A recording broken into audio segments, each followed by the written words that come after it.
This channel does not promote any violent, harmful, or illegal activities. All content provided by this channel is meant for an educational purpose only. সমাজ মাধ্যমে ভুল তথ্য বা বিভ্রান্তিকর post এড়াতে police কর্মী ও অফিসারদের জন্য একগুচ্ছ নির্দেশিকা জারি করেছে লালবাজার। কিন্তু বাঁকুড়ার সিমলাপালে এক ভিলেজ পুলিশ সরাসরি রাজনীতিতেই যোগ দিয়ে দিলেন।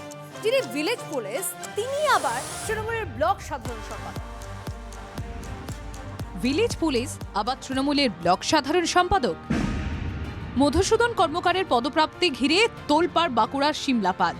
বিক্রমপুরে ভিলেজ পুলিশ হিসেবে 2012 সাল থেকে কর্মরত রয়েছেন মধুসূদন কর্মকার, কিন্তু সদ্য সিমলাপালে তৃণমূলে ব্লক সাধারণ সম্পাদকের দায়িত্ব পেয়েছেন তিনি। সিমলাপালে তৃণমূল কংগ্রেসের মিটিং মিছিলে সামনের সারিতে দেখা যায় ভিলেজ পুলিশকে।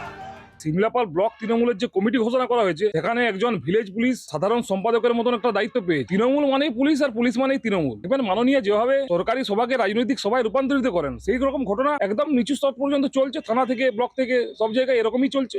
11 সালে আসার পর থেকে যাহা সিভিক পুলিশ যাহা ভিলেজ পুলিশ তাহাই সব তৃণমূলের। তৃণমূল নিজেদের স্বার্থে এগুলোকে কখনো পুলিশের রোলে পাঠ করাচ্ছে, কখনো নিজেদের পার্টির রোল দিচ্ছে। এত বিতর্কের মধ্যে তৃণমূলের ব্লক সভাপতি অবশ্য যুক্তি তৈরি রেখেছেন।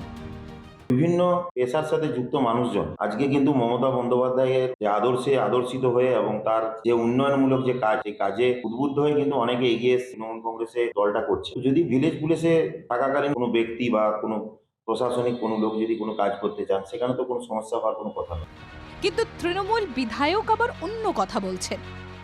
ওনার নাম আছে কি না আছে সেটা তো আমি বলতে পারবো না। যদি আছে তাহলে নিশ্চয়ই ব্লক প্রেসিডেন্টকে বলবো সেটা ঠিক করার জন্য। ভিলেজ পুলিশ হোক বা সিভিক ভলেন্টিয়ার, তাদের একাংশের বিরুদ্ধে রাজনৈতিক যোগের অভিযোগ নতুন নয়। বিধানসভা ভোটের আগে বাঁকুড়াতেও সেই একই অভিযোগ। এ নিয়ে অবশ্য ওই ভিলেজ পুলিশের কোনো প্রতিক্রিয়া পাওয়া যায়নি। হীরক মুখোপাধ্যায়ের রিপোর্ট, TV9 বাংলা।